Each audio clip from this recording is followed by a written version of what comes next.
सीप में मोती किस तरह बनता है? इस सवाल का जवाब ये है कि सीप नुमा जानवर मोलस्क के जिस्म और वाल्व के दरमियान एक पर्दा नुमा झिल्ली तनी होती है, जिसे मेंटल कहते हैं।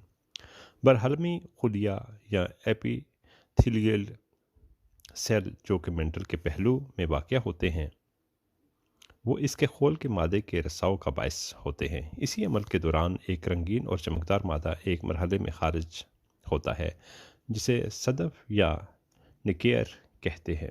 मोती के बनने के लिए किसी तफेलिए या रेत के ज़र्रे की ज़रूरत होती है, जो मेंटल में दाखिल होकर बरहमी हलमी खुलिया या एपिथेलियल सेल को अपने साथ ले ले। जब ये अमल वकूफ़ पज़ीर होता है तो अंदर दाखिल होने वाले जिस्म, चाहे वो कोई तफेलिया हो या कोई ज़र्रा, के इर्द गिर्द सदफ एक मोती की तश्कील करता है और इस तरह सीप नुमा जानवर के जिस्म के अंदर मोती पैदा होता है। मोतियों में सदफ मादे की बहुत सी तहें नज़र आती हैं। कीमियाई तजिया से पता चलता है कि मोती में कैल्शियम कार्बोनेट तकरीबन 90% से 92%, नामियाती मादे 4% से 6% और पानी तकरीबन 2% से 4% तक होता है।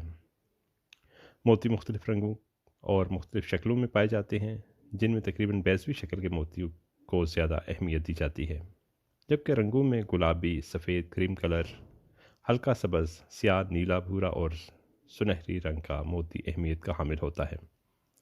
मोतियों को अमूमन दो बड़ी इकसाम में तकसीम किया जाता है, जो ये हैं नमकीन पानी के मोती और ताज़ा पानी के मोती। नमकीन पानी के मोती को ज़्यादा अहमियत दी जाती है। दुनिया भर में मोती पैदा करने वाले इलाकों में खलीज फ़ारस नुमाया मकाम रखता है।